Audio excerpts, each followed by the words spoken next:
तो हाँ भाई मैंने ऊपर मोटा वीडियो चलाउची आपण माने से वीडियो टी देखंतु तापर मु कोन कहबी तेले सकाळ 8 रे निजे ह्यूमन सागर से मत आज जहा कहिले मु आपण मानको विषय कहूची शेष इच्छा अछि मो मां मते टिके चा पियाई आ मोर जोठी कबरखाना बा सेठी गोटे मते टिके शीत होउची मते कंबल टी देबो ए कथा से तांको मते कहि के जाइछ। अच्छा भूत महाशय बापू हाँ खाली चाहा कथा कहते नाई नाई सागर काले बिस्कुट कथा कही तुम भूली जाइए से कथा टे कही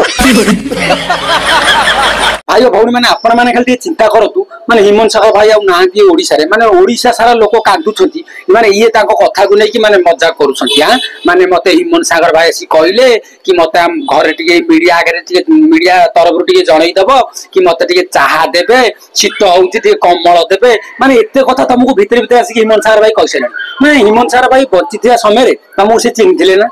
मरला पर आसी तुमको भूत ये कथा कहीदे कहीं गोटा माने गोटे लोक ना मिछ कहीकि माने माने गोटे बदनाम कर कथा मोर माने खराब लगुनि तो हाँ भाई मैंने आपण मैंने निहाती कमेंट कर जनइबे एटा ठीक ना भूल आपण मैंने निहाती जनइबे एटा ठीक होउछि ना भूल होउछि तो रहउछि नमस्कार जय जगन्नाथ।